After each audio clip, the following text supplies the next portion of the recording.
Hello and welcome to the Expat Property Portfolio, your one-stop shop for everything property and expat-y. Today we are speaking to Joe Billingham. He's the founder and chairman of Prosperity Wealth Group of Companies. They are Birmingham's largest homegrown developer. They produced close to $500 million in GDV. That's gross development value. So that's an awful lot of properties. I think over 4,000 homes and flats, that sort of thing. This was originally recorded as a webinar and it was run live and recorded, but listening back to it, I think there's a heap of useful information in there that anyone that's interested in property would find very informative. So we cover off 2 buying locations and what's driving those areas, Nottingham and Cambridge commuter.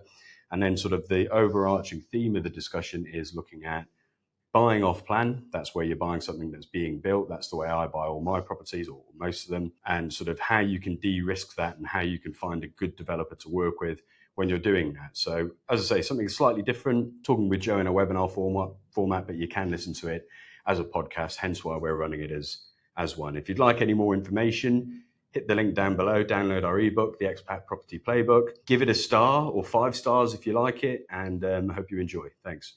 Joe, good morning. Thanks very much for joining us. How are you? I'm well, thank you. Are you?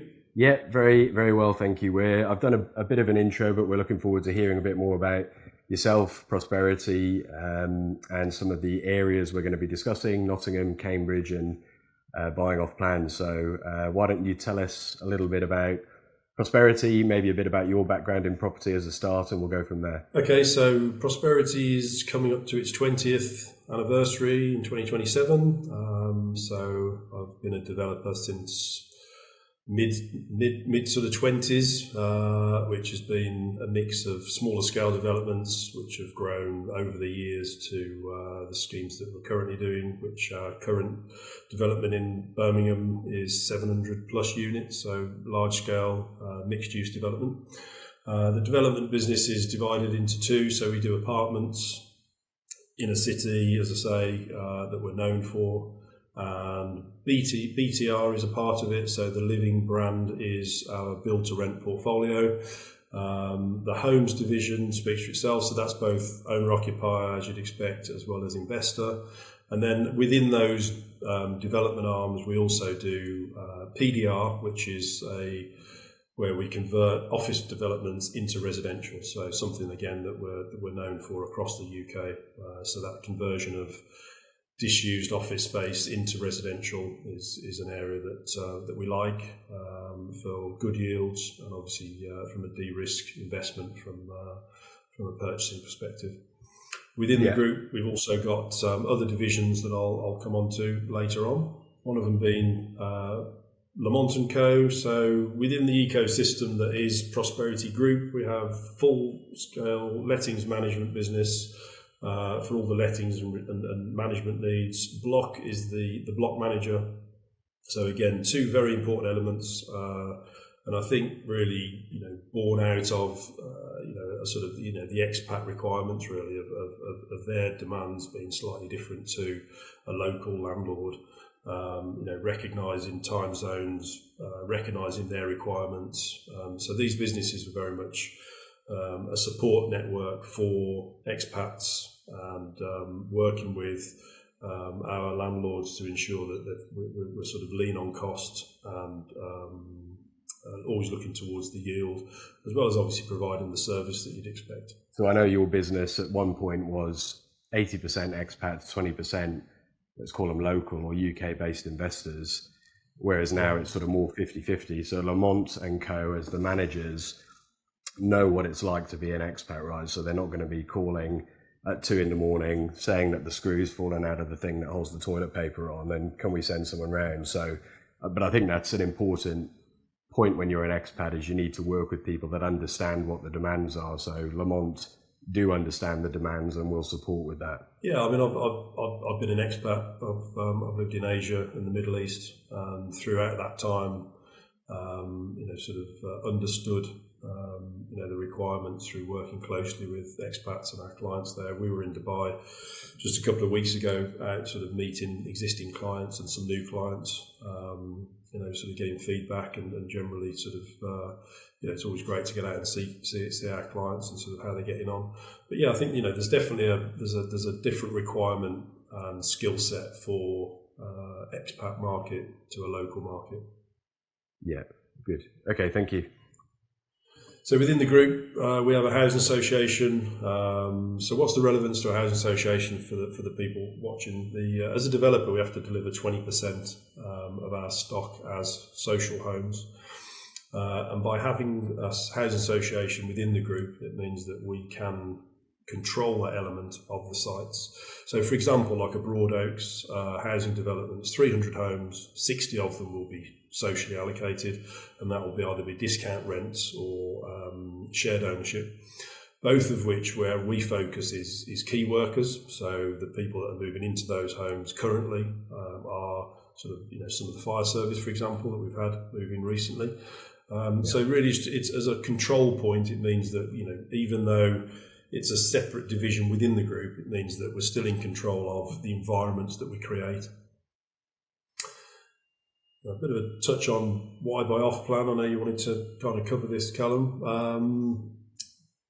You will struggle to find equivalent value that we offer. So we're always mindful of, again, the yield, again, showing some value for money at the point of acquisition. So, and we also do low entry up price points. So our products start from around sort of 120, 130,000 up to sort of 450,000.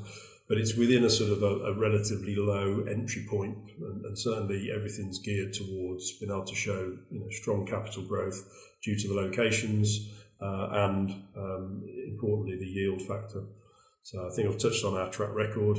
And I think just to add to that, there's a couple of good points there. And I wrote down just before we came on, what are some of the benefits that I find in buying off plan, because I still buy most of my properties off plan.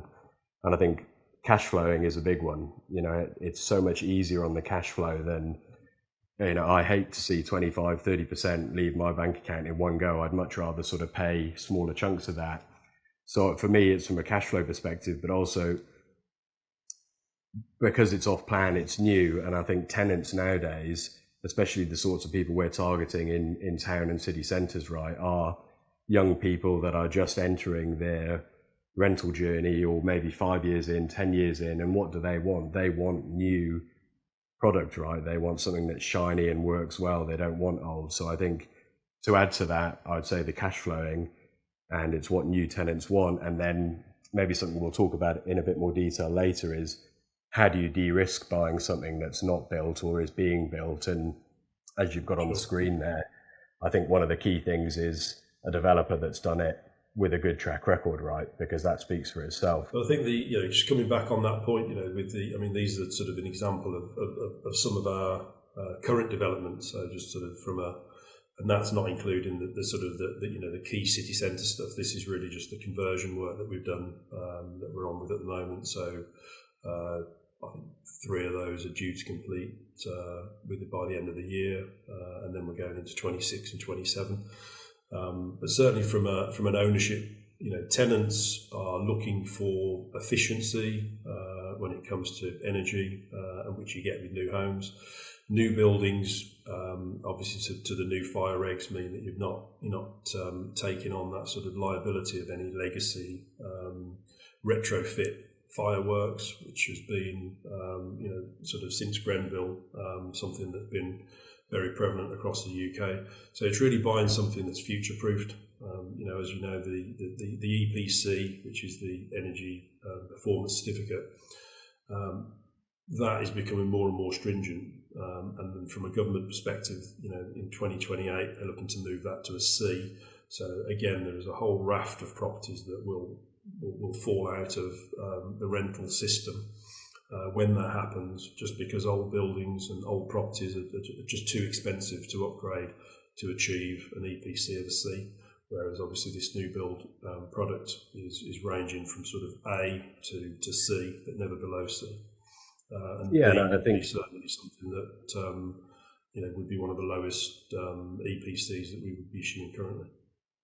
Yeah, and again, I think this is certainly if you are overseas trying to do this and build a portfolio or start a portfolio, it's all of these things that reduce the hassle and the work for you that make it an easy process and investment that you'll continue to do in the future, right? If something is difficult the first time round, you probably won't do it again. So you'd buy one property and you'd leave it at that. But I think by buying good quality, new, simple products that tenants want to live in, you are setting yourself up for success. But anyway, I could talk about that for ages.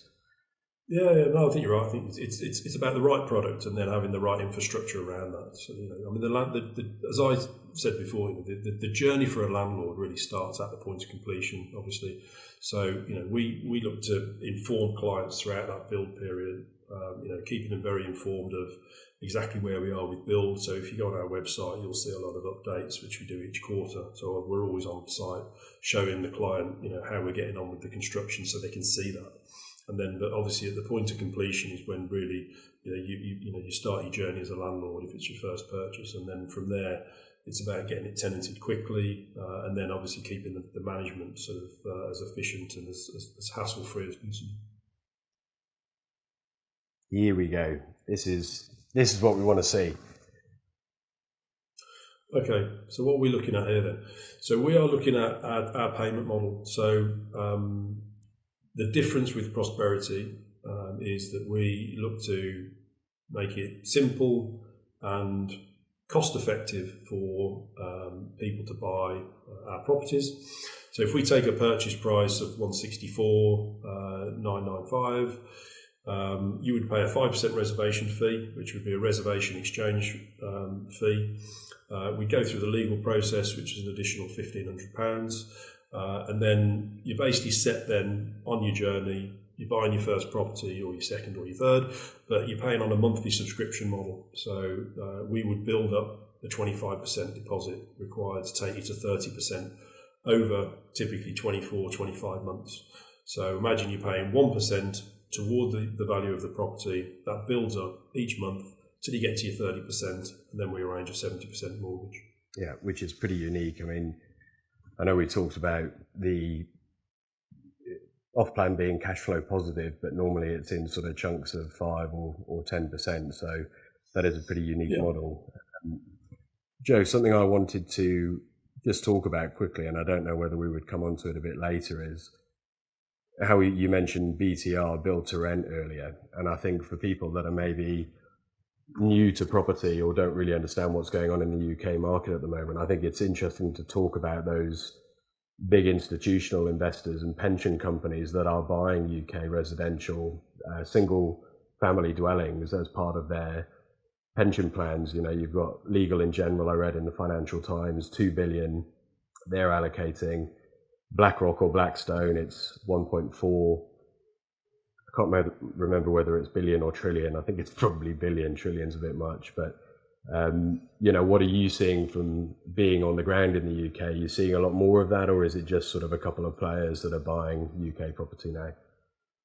Yeah, it's pretty much across the board now. Financial institutions, all the pension funds that you would recognise the name of, and banks and building societies, they're all building residential portfolios. So NatWest is probably one of the most aggressive acquirers in the market at the moment.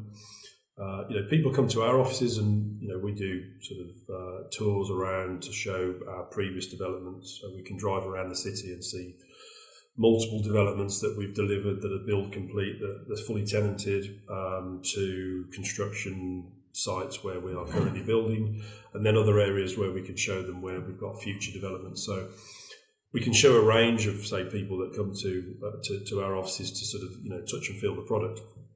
And they look around and say, oh, there's lots of cranes around and there's lots of buildings going around. But remarkably, very little stock.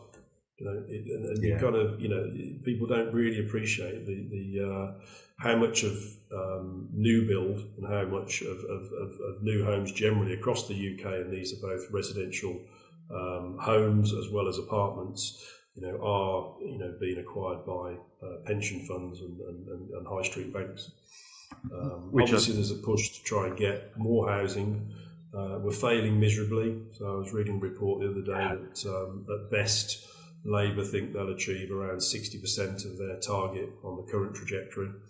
And again, these numbers are, we've not built homes in line with the requirement. since the sort of late 60s, really. So we've been falling back on the requirement, thus where we are today. And construction's getting harder. So it's not only the acquisition from funds and institutions, but I won't talk too much about it, but the whole process of construction and the regulation post Grenville has meant that schemes take a lot longer to come out of the ground, a lot more red tape.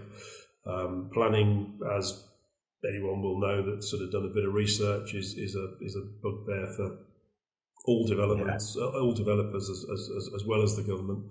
The planning process takes years. One of my current schemes in Birmingham has taken me 9 years to get to the point where we're actually starting construction, from an acquisition, from a planning, from a BSR sign-off perspective, to be able to get sort of spades in the ground, and that sort of time is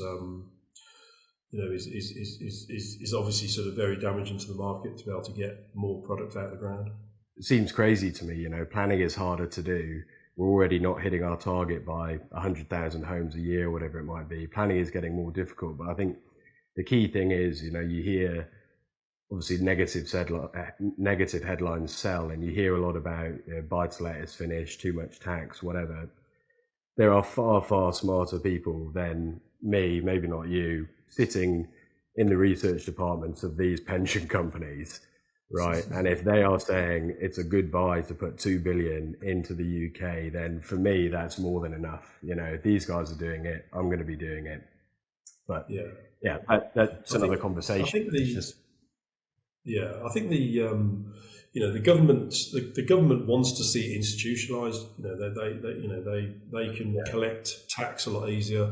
They can manage the process. They can legislation can be followed a lot easier if you've got sort of large institutions that are responsible for providing large scale housing. So it's the sort of the buy-to-let investors a bit of a pain for the government, really, I suppose. But the reality is, it doesn't change the profile of the investment.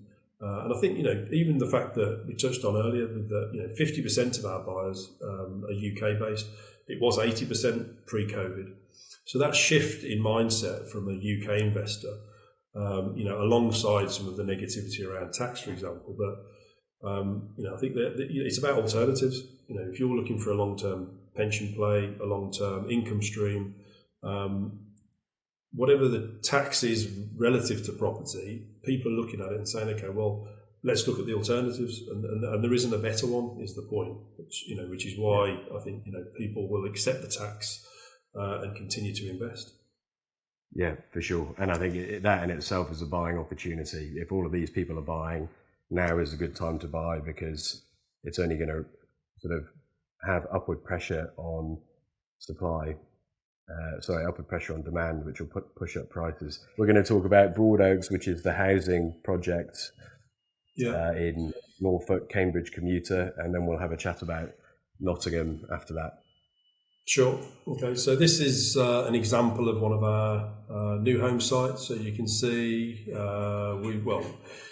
we've delivered 60 of the 300 units now. We've got 48 occupiers on site. So as we move into this sort of early phase here, this is phase one. And so the live active site, both live from people living on site and active from a construction perspective, as you can see. Clusters are built as we continue to work our way through the phases. So this is a typical example of one of our developments where we'd be offering off-plan up to 2 years currently to delivery. So again, on those payment plan basis, but something that you can go and see, touch and feel, and understand where your plot's going to be, have a look at the specification and the quality of the homes that we've delivered to date. We like that sort of Cambridge corridor. This is in Downham Market. We particularly like that kind of that section. We see a lot of value there. So these homes, for example, are 50% of the capital value of neighbouring Cambridge, yet still our tenants that live in these units, or owner occupiers that live in these homes, access the same employment base. AstraZeneca, for example, is a key one locally, but yet sort of on a much more affordable level. So, as I say, just an example really of the type of product that we're producing. Yeah, and I think just on that, when we were sort of first researching and looking into the site and sort of what makes it a strong buy, I think that was one of the key factors, is that you're tapping into the sort of Cambridge employment base. AstraZeneca, as you said, I think is a big one there, and that whole medtech arc. Yeah. And the young families that would be working at these places, but you're getting a property that's 50% in the value, and also you're getting a lot more space than you would be in, closer into Cambridge centre. So I think it's sort of, that's why this is done so well, and why, did you say 48 out of 60 are already rented out or being lived in? Yeah, and the site comprises of 300 homes. So we're, at this point, as you'd expect, we're about sort of 74% sold. Strong owner occupier activity. But from a talking to the tenants that have moved in, it's exactly that. That is the story. That is the rationale for living in these areas. They can have a lovely 2-bedroom home with a garden in a nice village, rather than living in a pokey 1-bed flat in Cambridge, because both from a capital and a rental perspective, the values are around 50% of what you would pay to live in sort of the centre of Cambridge. So we're not claiming to be in the centre of Cambridge, but it's about affordability, and it's also about, as all the prosperity developments, we look at the local metrics, we look at the profile of the tenant that will be living in these homes, and we look at the strong employment base, and then that's really sort of one of the key drivers of where we choose to build.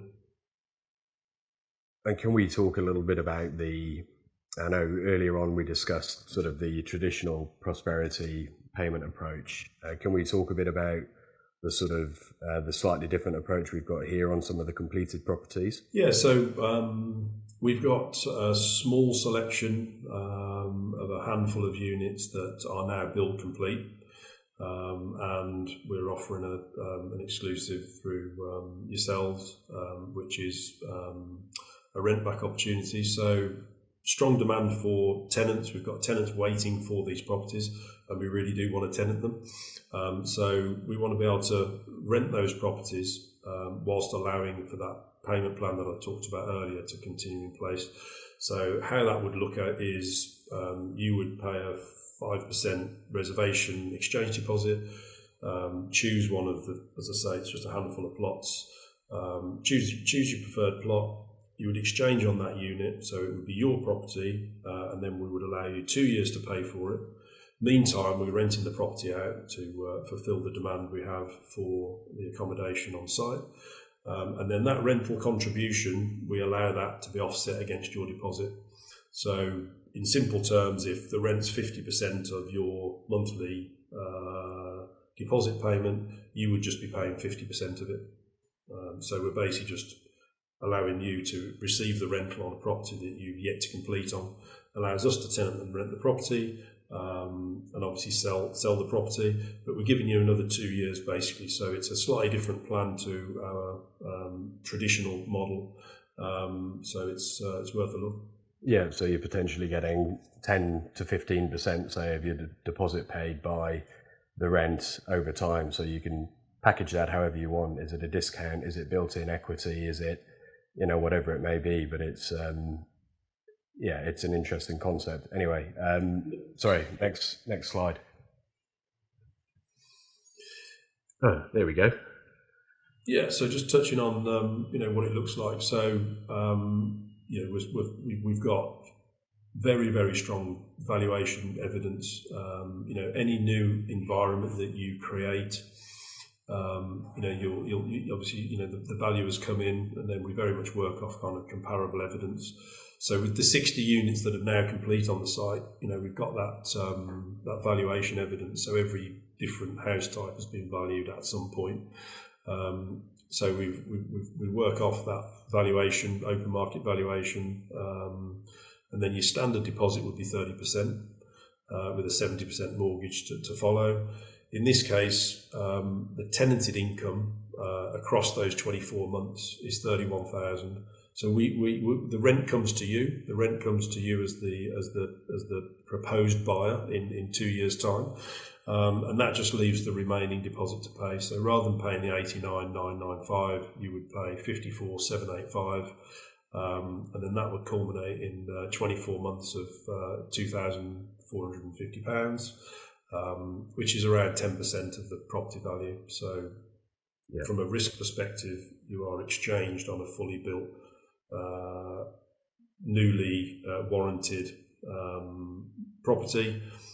We manage the property, we manage the tenant. That rent comes to you, you pay the balance. So the net effect is that you'll ultimately end up with at least 10%, because obviously that doesn't take into account any type of capital appreciation over the next couple of years. And in this area, we have been seeing some strong appreciation, not only due to the area, but due to the fact that in 2 years' time, we're going to be closer to leaving the site. So at the moment, there's a lot of construction around the site.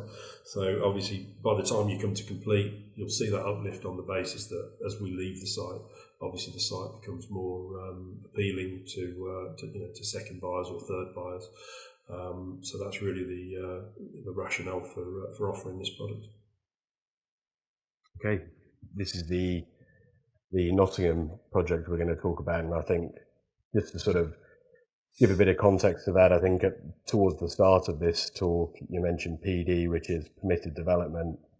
And so this is an example of, was formerly an office, which is now being converted into residential with extra amenities, all of that sort of stuff. And this is all of that sort of stuff. I'm sure we'll talk about it, but this is again another way that you can look at de-risking something potentially if you are buying off plan. Is, as with Broad Oaks, it's completed, that's a massive de-risk.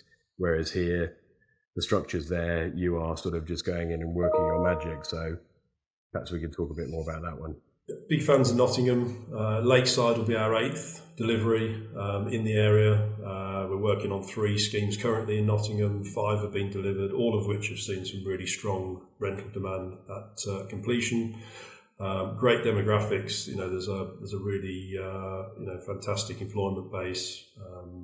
Bombardier, Rolls-Royce, Toyota, to name a few, and then you've got sort of back office for Co-op, and a lot of the high street banks have got sort of large-scale centres there for administration centres. So you've got a really young employment base and then a strong employer base, which is always a great demographic for any area. Alongside that, you've got the kind of independent retailers and a sort of a really good nightlife, city life. It's just a really good vibe in Nottingham if you've never been. Lakeside will be an interesting development on the back of. We've taken really our knowledge and experience from delivering high-end, high amenity space in Birmingham, which includes sort of gym, yoga studio, quiet spaces for live work. We've got a cinema room in there. So it's very much amenity driven. So you've got a sort of a centre courtyard. Again, it's really a sort of a community base that we're looking to create there. And that's very much on the back of how we've seen the demand for those products in centre of Birmingham and centre of London. So we're kind of taking that out to the provinces and sort of seeing that work in Nottingham. I think it's going to be fantastic. So again, as I've touched on, as a local, as a location, very, very strong. I didn't mention the universities actually, so it's obviously known as a strong university town. But really, our profile will be kind of postgrads on this and sort of working young professionals.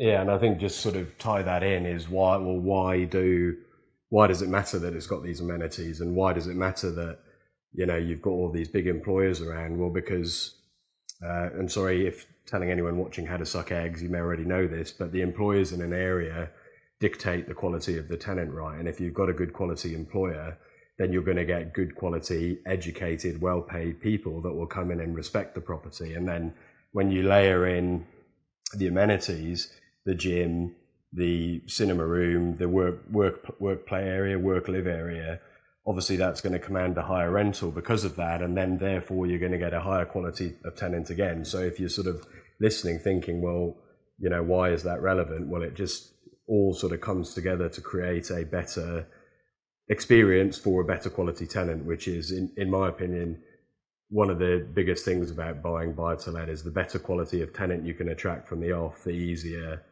the experience is going to be for you, certainly if you're overseas. So I think, that's why that's so important for me. Yeah.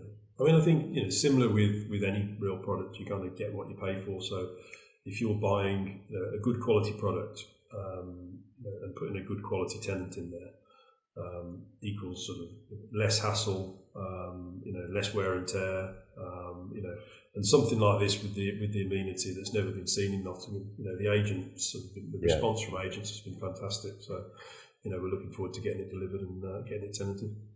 Yeah, I think that's it. You know, pay peanuts, get monkeys, and it really annoys me about sort of some property investors. You know, I've seen this place, 40,000 quid, and the yield is 18%. Well, you know, is the yield really going to be 18% after you've gone through 3 lots of tenants in a year? You've had to repair damages and all of that sort of stuff. It's much better to buy well initially and save yourself the hassle. But that's just me. Yeah, for sure. I mean, the other, you know, I mean, that aside, just the practical point as well, you know, you look at old housing stock versus new housing stock, and just from an EPC perspective, you know, they're just not achieving anywhere near the EPC levels. As we know, 2028, a change in legislation means that those properties can't be tenanted, you know, anything below a C. A lot of properties are going to come off the market at that point because a lot of landlords just, you know, won't be able to afford to invest and justify investing in those properties to bring them up from whatever EPC rating they are to above a C. Yeah, that's true. Which in itself, if you've bought well, is an opportunity because a reduction in supply of rental properties is only going to push up demand for yours. So there you go. Joe, until it's done, we're done. Thank you very much. Until it's done. You're welcome. Any sort of closing comments or, you know, closing thoughts you'd like to sort of run through before we wrap up? I think if there's any sort of questions born out of watching this, whether it be on a sort of personal perspective of, you know, what you're looking to achieve through buying property, talk to us, talk to yourselves, and we can assist. If we can advise, we will. I think if and then if there's anything specific on our individual properties, as I say, welcome to come touch and feel it, or send family, friends to come and do the same. So we're very open to showing existing products. Show you where we are on the through the build process. We're very open to that. So I think that's always a good place to start. Brill. Thanks very much, Joe. And just as you were talking now, it reminded me of the podcast episode we did a couple of months ago, which I think is quite interesting in terms of your own background and experience in property, from sort of starting Prosperity Wealth and then where you are now. So maybe we'll stick that out for people to have a listen to as well. But yeah, thanks very much, Joe. Appreciate it. Welcome. It's good to see you as ever. Cheers. Bye.